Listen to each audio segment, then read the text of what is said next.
is the setting of what's going on in Genesis 1. If you don't understand that setting, then you can't make sense of what's going on in Genesis 1. Following me? Yeah. So having set the scene, what we're going to do first, we're going to take a wide-angle shot of Genesis 1. We're going very high. We're going to look at what is happening all across Genesis 1. And then we're going to come back and we're going to look at the first two verses of Genesis 1 and 2, which are a prologue to the text of Genesis 1. Okay? So,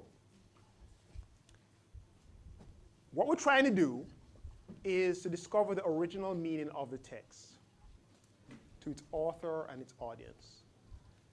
Because the text cannot mean today what it never could have meant originally to its audience. So we must therefore enter the world of the original audience. And that's why we began by looking at all that we did in the last class. Now, as we begin wrestling with the text of Genesis 1, I know that we all have a lot of questions about Genesis 1, but I want to begin with a helpful caution from Old Testament scholar Gordon Wenham. Gordon Wenham says, though historical and scientific questions may be uppermost in our minds as we approach the text, it is doubtful whether they were in the writer's mind. And we should therefore be cautious about looking for answers to questions he was not concerned with. Genesis is primarily about God's character and his purposes for sinful mankind. Let us be aware of allowing our interests to divert us from the central thrust of the book so that we miss what the Lord, our Creator and Redeemer, is saying to us. Too often in Genesis, people want to know, did God really create the world in 7 days? And we get into this debate about how old the earth is and all this kind of stuff. Genesis ain't talking about none of that. And because we're so bogged down on that, we miss the message that God is trying to convey.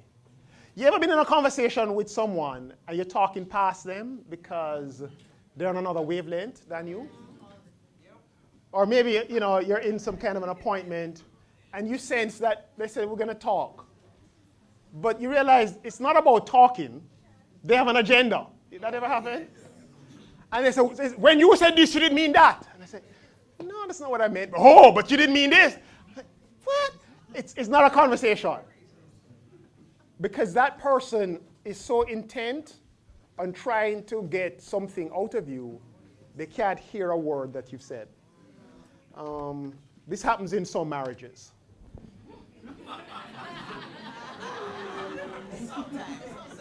All right, I've had the experience.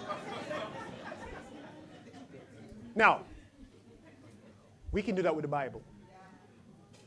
God's trying to talk to us. And we saying, so God, is 7 days for real? And he's like, I'm trying to tell you something about who I am. And where you've got to start with is what the ancient writer was saying. Get into his head so that you can understand what I'm trying to convey to you. God is trying to reveal himself to us in Genesis 1.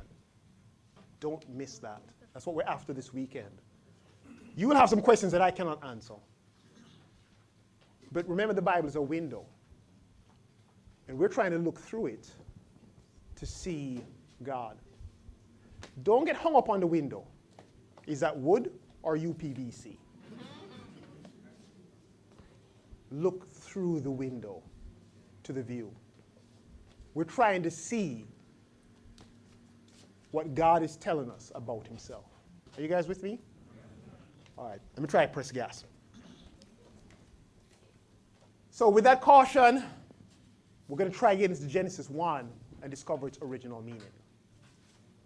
In the beginning, God created the heavens and the earth. The earth was without form and void, and darkness was over the face of the deep.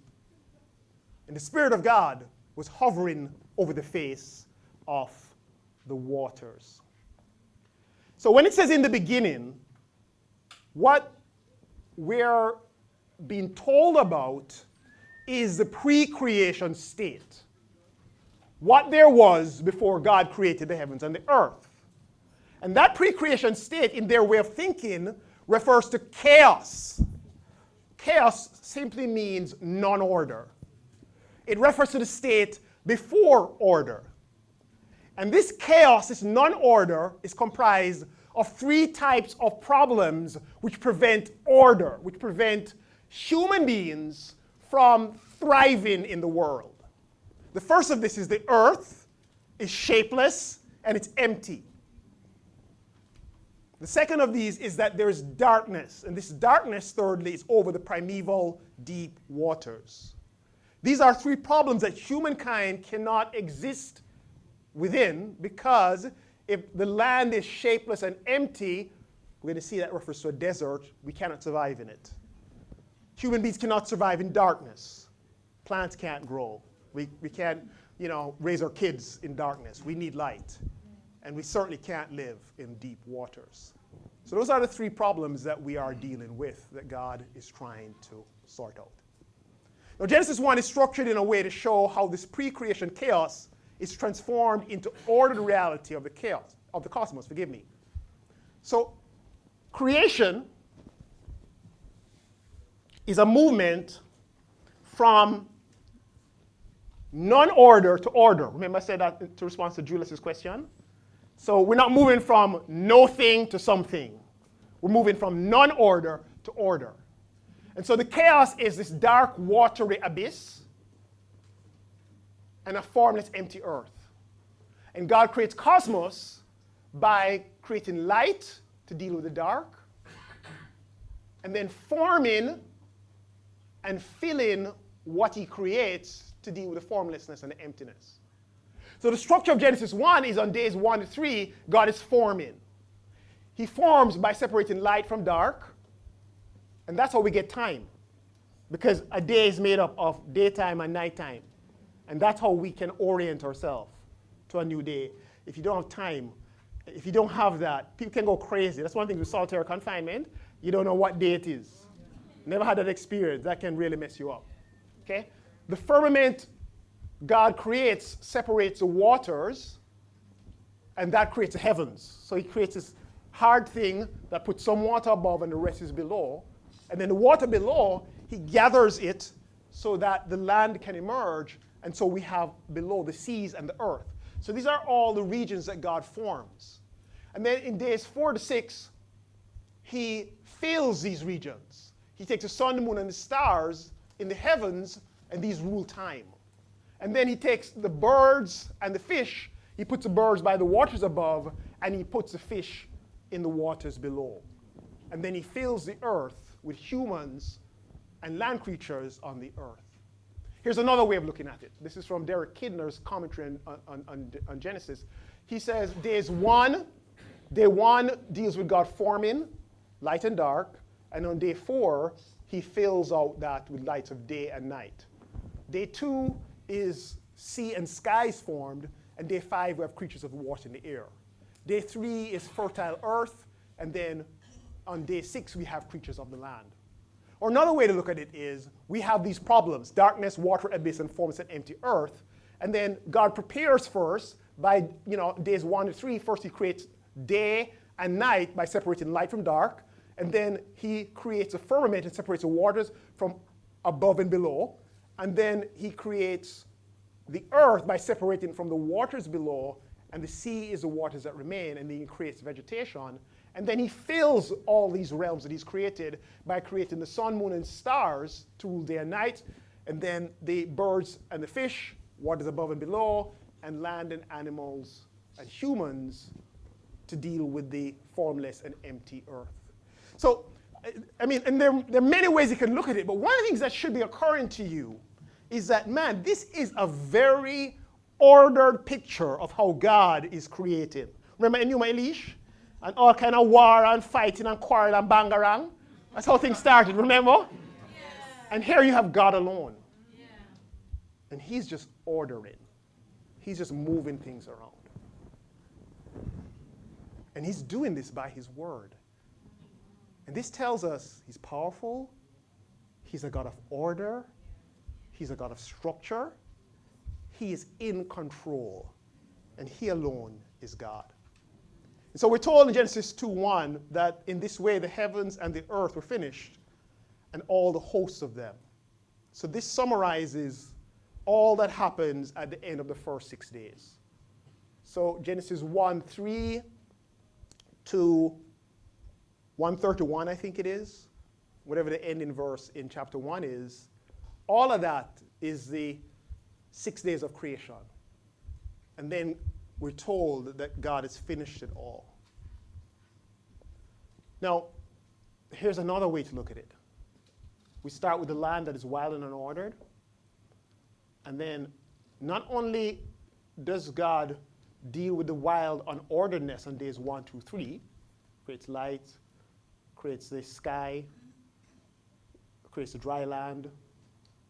Not only does he fill it, the lights, the creatures above and below in the waters, and the land creatures and humans, but notice there's also division between the land and the skies.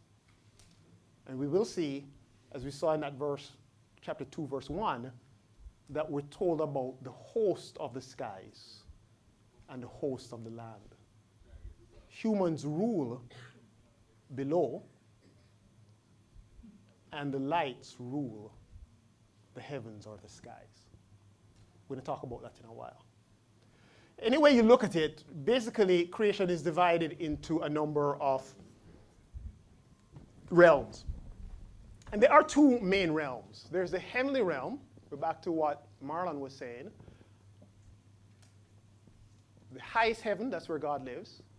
But not just God, his divine council, the angels. We're going to talk about that. We have the waters above the skies, and there's water in it. Then we have, this is all heavenly realm. We have the firmament, and in that is the sun, the moon, and the stars. And then below the firmament is the atmosphere. That's another part of the heavens. You remember where when Absalom is killed in a thicket because his hair gets caught in a tree? You guys remember that story? It says he's caught between heaven and earth. Okay? Because a part of the heavens is just the atmosphere. So them talk about third heaven. You guys with me? So you have anything above the earth is the first heaven. And then you go further up there, so where you see the birds and thing going on, let's call it second heaven. And you go further above that, above the water, that's the third heaven. That's where God, and there are different ways of doing it. You can talk about seventh heaven if you want. But the point is that you've got heavens going all the way up. Okay. Then we come down to the earth, and on the earth we have land and sea. You have humans down here and animals, and you have fish and sea monsters. Where's Ozzy? This is your Leviathan. All right, we're coming to that. You have water under the earth, water and maybe water creatures, and then you have the underworld where the dead live. This is their conception of the world. And we have looked at this diagram already. I won't spend any more time here. So, part of what we have to understand is that what God is doing in creating all of this is he's making a cosmic temple in which he's going to dwell with man. The earth is good for man to live in, but God is not just trying to build a place where man can dwell. God is also building a place where he will dwell.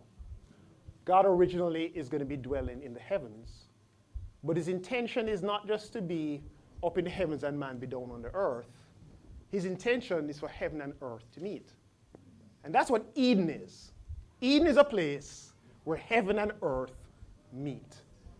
Because that's why God is walking in the garden in the cool of the day. And his plan is that place that he starts out with on Eden, for it to expand over the entire earth.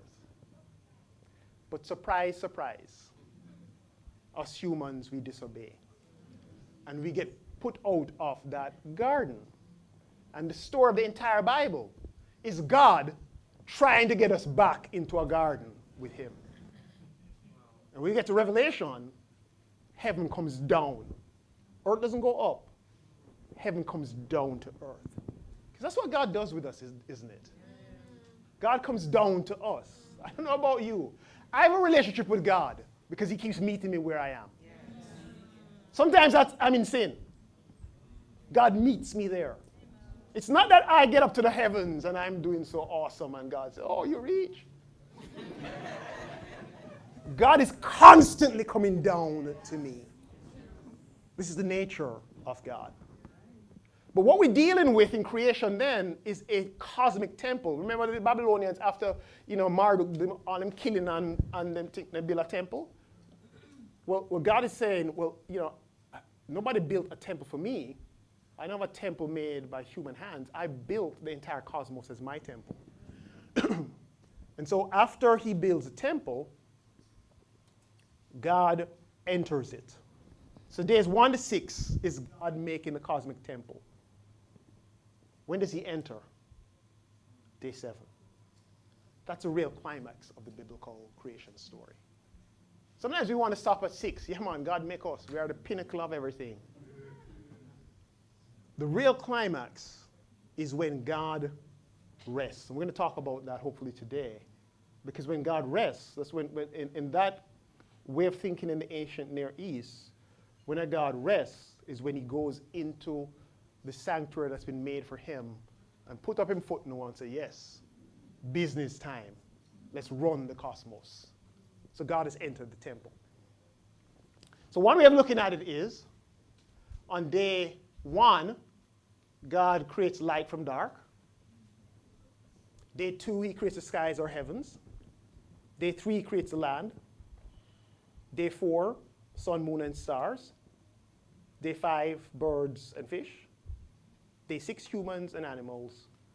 And on day 7, God rests. That means he enters a cosmic temple to dwell with man.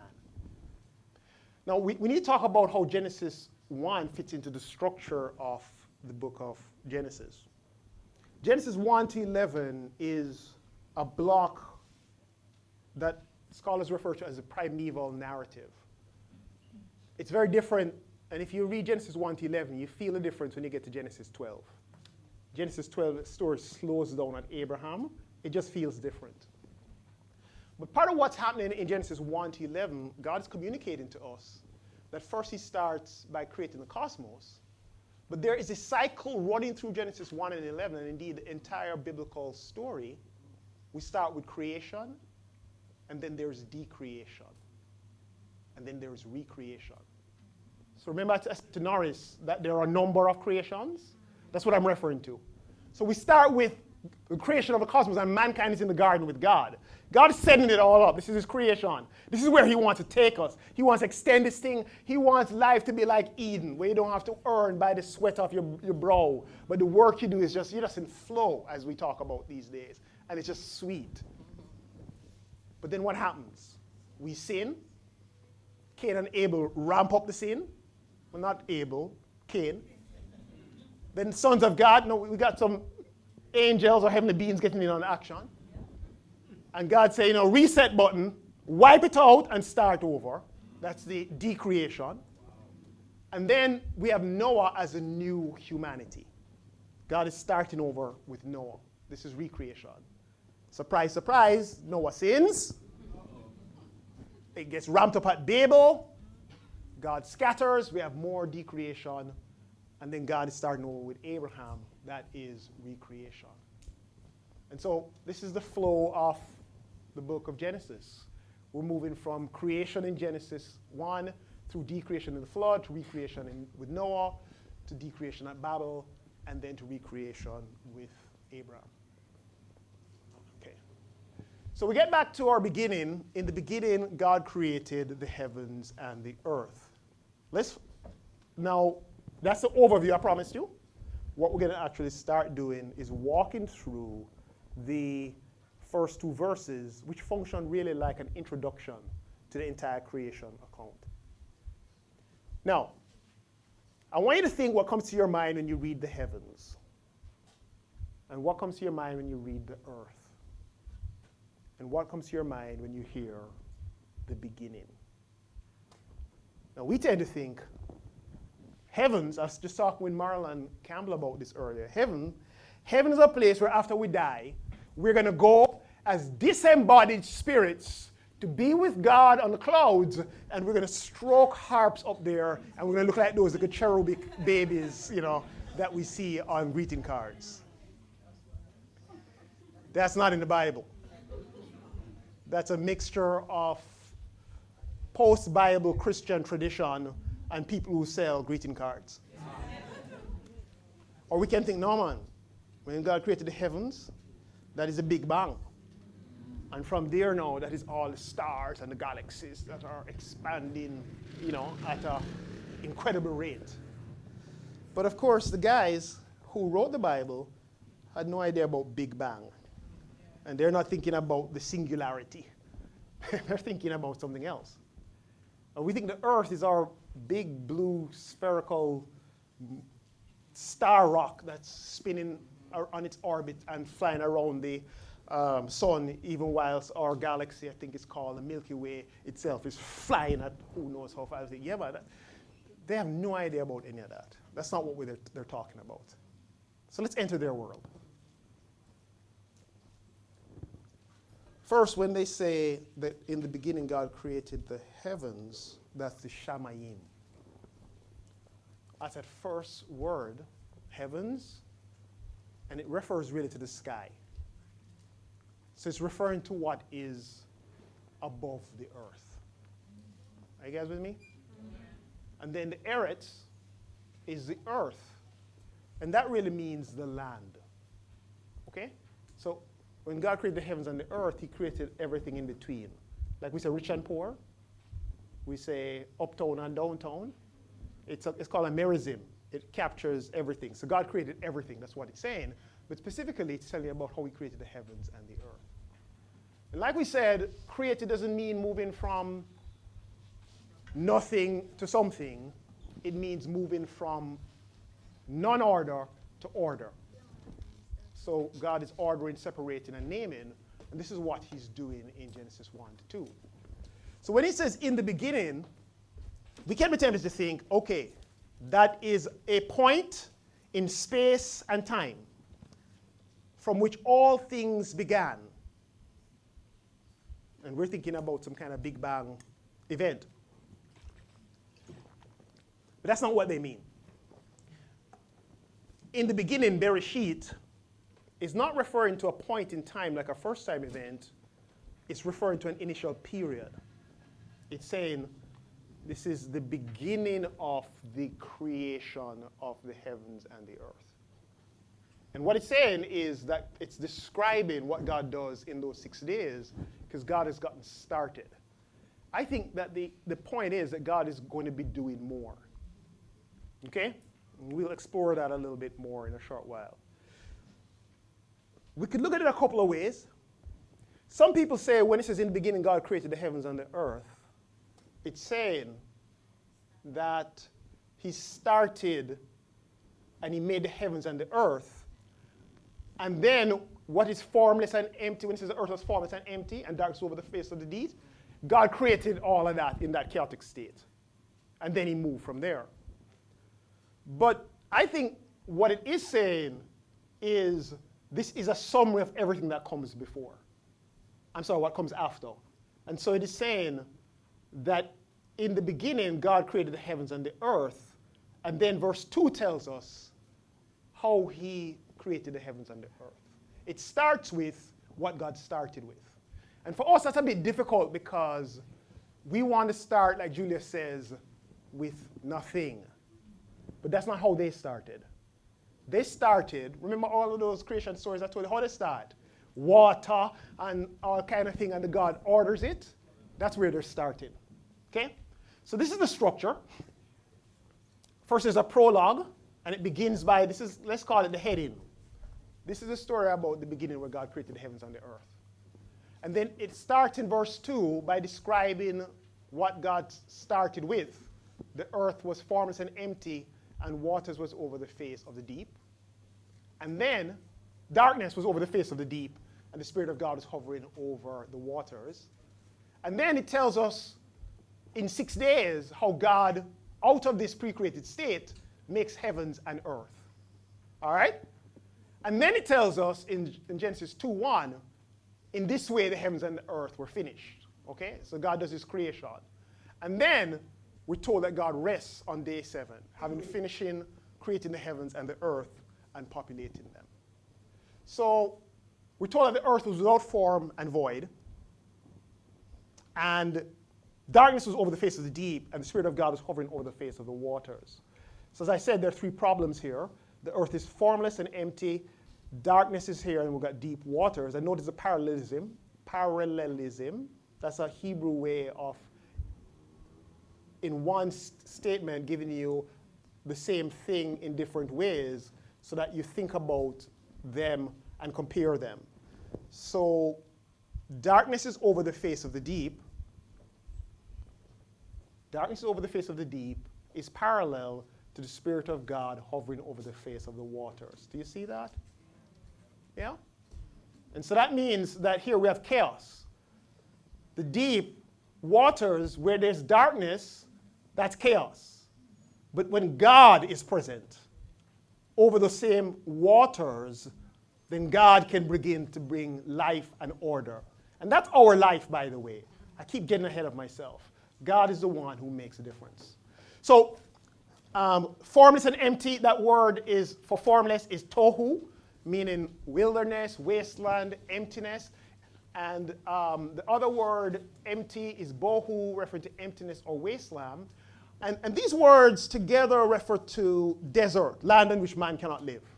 And so if you look at Isaiah 34, this is a passage about God bringing judgment on Edom, one of Israel's neighbors. And quite often in the prophets, what you find them doing is that they talk about a city going back to a state where it's a desert, where it's a haunt of jackals. And the idea there is that it is going into a state of decreation. In other words, God has pulled his hand away. And so because we have order because God is present. And the moment that, by the way, man, I shouldn't preach. I should. The moment God drops his hand in your life, chaos. Chaos. You need God. This is the point.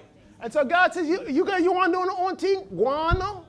And so Edom, he says, their streams will be turned into pitch, her dust into burning sulfur, her land will become blazing pitch, it will not be quenched night or day, its smoke will rise forever, from generation to generation it will lie desolate. It's gone back to desert. None ever pass through it again, and can't live there. The desert owl and screech owl, these are wilderness creatures, will possess it. The great owl and the raven will nest there. That means them take it over. God will stretch out over Edom, the measuring line of chaos, that's that word tohu from Genesis 1, and the plumb line of desolation, bohu. So tohu bohu means desert. Or in Jeremiah 4, Jeremiah is speaking about God bringing judgment. He says, I looked at the earth and it was formless, tohu, and empty, bohu. He said, you know what? It's gone back to decreation. And the heavens and their light was gone. Because remember, God brings light so that we have order. I looked and there were no people. God had created people. Every bird in the sky flown away. No more birds in the sky. I looked in the fruitful land. It was a desert. God created vegetation. It's all gone. It's a desert. And its town lay in ruins before the Lord, before his fierce anger. So what we see is a part of God's judgment is a return to a state of decreation. So tohu bohu is referring to desert where we cannot live. And then we have the word tehom for the deep. And this refers to the primeval flood waters. It's the same word that's used when God talks about the flood, that the waters came up from the deep. So what we have in God creating order, moving from chaos to cosmos, is we have the pre-created primordial unordered state where we have desert and darkness and we have deep waters. And God deals with the darkness by creating light, and he separates the waters into waters above and waters below, and gathers the waters below so that earth or land can emerge. So we have darkness, and we have deep waters, and we have desert. First we get light, then he deals with the waters by separating them, and he also separates the earth, so now we have land. So he's dealt with darkness, he's dealt with the earth, and he's also makes the land fertile so that it produces vegetation, and he fills it with living creatures. So the land is not formless and empty, but it is fertile, and it's filled with creatures. And then in Genesis 2, we have an account of a lush garden, this is Eden, created out of a dry land and filled with living creatures, including mankind. But what I want you to notice is that even though God deals with the darkness and the desert and the waters, he does not completely remove them. So chaos is desert and darkness and deep waters, but they're contained but not removed in God's cosmos. So, God creates light, and he calls that day. But he says he separates the light from the darkness, but the darkness he calls night. Are you with me here? So that means that darkness remains. God separates the waters, and he separates the waters from the land, but the seas remain. You guys still with me? Yeah. And God creates this lush vegetation, but there is still desert on the land, because when you get to Genesis 2, he's creating man out of the dry land and putting him in the Garden of Eden. So outside of Eden, you still have desert. Are you with me here? And that is only fixed when we get to the end of the story. Because in Revelation 22, we're told that God, it says, John says he saw a new heaven and new earth, but the first heaven and the first earth had passed away. And only then are we told there was no longer any sea. And only then are we told that there will be no more night, no more darkness. And only then does the garden come back. And all there is the garden and God. Now, we know that the physical world is not structured like this way. You know that, right? I hope so too. But the question we have to ask ourselves is, what does this tell us about the world in which we live? It tells us that God created a good, not a perfect world. He created a bubble that keeps chaos at bay. But it's a dangerous world in which chaos can still break in. Last year, on October 30, I think it was, we had an earthquake like we haven't had in a long time in Jamaica. And then we had a couple aftershocks. And then there was another fairly big jolt sometime in November. I remember I was driving to work when the first one hit. I was fortunate. I work on the 6th floor of a 6-story building. And I was on my way to work when it hit. And I turned around because, I sensed that I needed to attend to some members of my family. Now, I remember after that, I'd be in my office and I'd be wondering, did the ground just shake? I don't know if you've had these thoughts. And then when the second one, I was in that office on the 6th floor. And that was, even though it was less of a jolt, that one was a little bit more scary. So I started having this thought a whole lot more. Did the ground just shake? Maybe you guys don't have these thoughts. But one of the things that did for me, it reminded me that the world in which I live is not as under control as I would like to think. Yeah? We love our science. We got medicine. You get sick, you take antibiotics if you can't deal with what you have. When hurricane come in, we get warning. You can't watch it on our phone. No, man, that now come. But earthquake, we asking all the, what them call themselves, geologists, seismologists. It get come or it get not come. Well, the earth is made up of tectonic plates. And them don't know. And the thing that you're left feeling, when the very ground beneath your feet cannot be trusted, is you ain't in control and nothing. Are you with me? You ain't in control of nothing. And then you realize, you know what? Lord, begging to make an earthquake come today when we're there on that 6th-story building. And we have a better perception of reality when we're at that place. That's what this represents. It represents their understanding that the world in which they lived was not under their control. That at any moment, chaos could break in. Famine, drought, storm, earthquake, Babylonians coming and invading. And I think they have a better picture of the world than we do. So we know that the world is not organized in this way. But I think we're deceived into thinking that we are in control. Yeah. And what God is trying to tell us through Genesis 1 is, you are in a bubble that I have created. And the moment I drop my hand in your world is chaos. And so if I were you, I would depend on me and not on your internet and your iPhones and your antibiotics and your hurricane predictions and your insurance and your money and your retirement. You guys know what I'm talking about. You're filling in the blanks. Yeah. We try.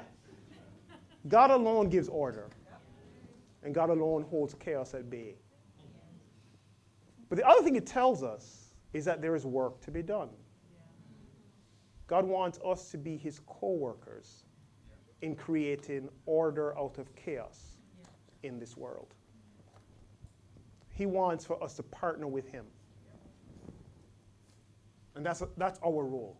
Now, we're told that the Spirit or the wind or the breath of God was hovering over the waters. And I say it that way because that word in Hebrew is ruach, the ruach Elohim. And that same word can mean spirit, it can mean wind, and it can mean breath. And I want you to think of the 4 winds that Marduk is using to deal with the primordial deep, Tiamat, in the Babylonian creation story. But here, God's breath or wind or spirit is not battling with the waters. The image is a nurturing one of a mother bird hovering or fluttering over her brood. And if you look at Isaiah, I didn't put the text there. No, this is actually Deuteronomy 32:11. That same word, ruach, not ruach, the word for hovering, I think it's rahap, appears in an image used to describe the eagle's movements in stirring its young into flight. So it says, in a desert land he found him, speaking of God bringing the Israelites through the desert into the promised land. In a barren and howling waste, he shielded him and cared for him and guarded him as an apple of his eyes, like an eagle that stirs up its nest and hovers over its young. It's the same word from the Spirit of God hovering over the waters that spreads its wings to catch them and carries them aloft. So God is over by his Spirit, over the waters, nurturing life and order from out of chaos. Yeah, my animation is messed up. So that's ruach, the Hebrew word for hover is rahap, and the text is Deuteronomy 32:10-11. Okay, now, last time I told you that the Bible is a unified story, but it is made up of different parts, written by different writers, different times, different places. And what ties the entire story together are certain threads. And the threads that the biblical writers use to tie the story together are things like repeated patterns, or they will use a repeated motif, or they will use a repeated word. So when you see the same word in 2 places, you're supposed to think of the 2 things and how they connect together. So here's a pattern that's repeated throughout the Bible. God's spirit or wind or breath, is the ruach Elohim, separates or splits waters, and this results in creation, salvation, or new creation. We're back to you, Norris. All right, we're going to talk now about how come you is a new creation. So God's spirit plus wind and water equals creation. This is the pattern. It starts in Genesis 1. Genesis 1, gone too far. Genesis 1, God, Spirit is over the waters, and that is what starts the whole thing, and we have creation. In Genesis 8, we're told that after the flood, God caused a ruach, a wind, to pass over, and the land and the waters receded. So we have decreation, because what God do, he opened up the windows in the sky and then pulled the plugs from the water below. He drops his hands and water does flood everything. And they go, okay, now it's time to start over. What happens is God uses his breath or the wind to pass over the water. We're back to Genesis 1. You see it? And then the waters recede. So God starts over creation in Genesis 8 in this way. But then in Exodus, we're told that as the Israelites are their backs against the water at the Red Sea, and Moses said, "Oh, I said, what you doing? Put your staff and make me start do something now." And so God divides the sea in two by a strong wind, ruach, which caused the dry land to appear, Genesis 1, anybody? For the people of God to walk through straight out of Egypt. And then when they retell the story in Exodus 15, which is a point of rendition, it says, by the blast of your nostril, the waters piled up. Okay? So God is blowing, and the water is separated, and Paul tells us they're being baptized in the cloud and in the sea. So we have a new creation. God's people are saved, and they become a new people by God blowing over the waters to create space for them to leave slavery in Egypt. And then in Joshua 3, the Jordan River is split in two by the Ark of the Covenant, and the Ark of the Covenant represents God's presence, that's like God's Spirit, and the Israelites cross into the Promised Land on dry ground. And then in Matthew and Mark and Luke and John, all four gospel accounts, Jesus gets baptized in the Jordan River, heaven opens, and the Spirit of God descends like a dove on him, and then he goes into the desert to be tested. He is starting over the new creation. He's inaugurating the kingdom of God. And then in Acts 2:38, and we love this because we love talk about baptism around here.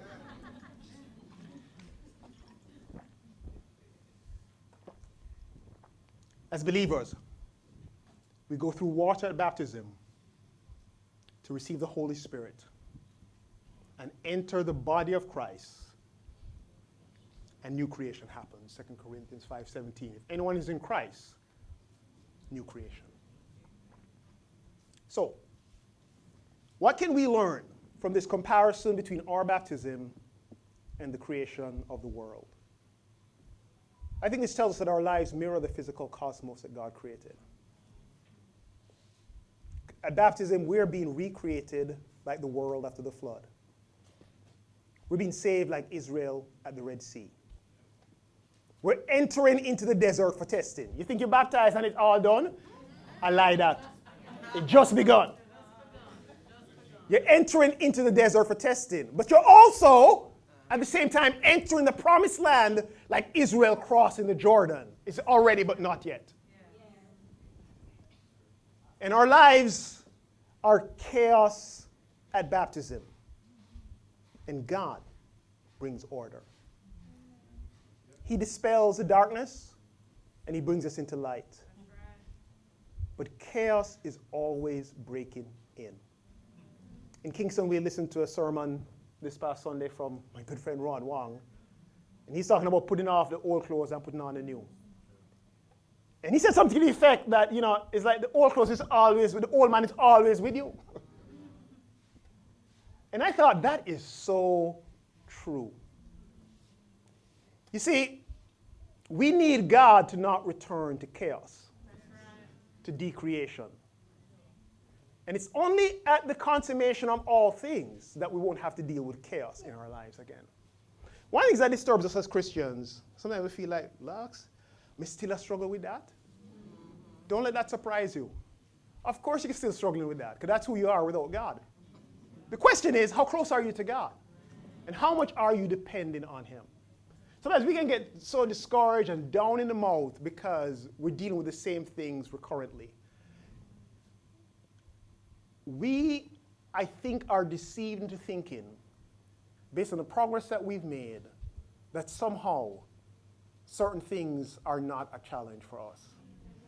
That's not the picture that God gives us. The picture God is giving us is things going well for you, it's because I'm here. You move away from me, chaos. Chaos. Water come down. That is the picture that God is trying to convey to us. And I'm getting all of that from reading Genesis 1 as the beginning of the biblical story.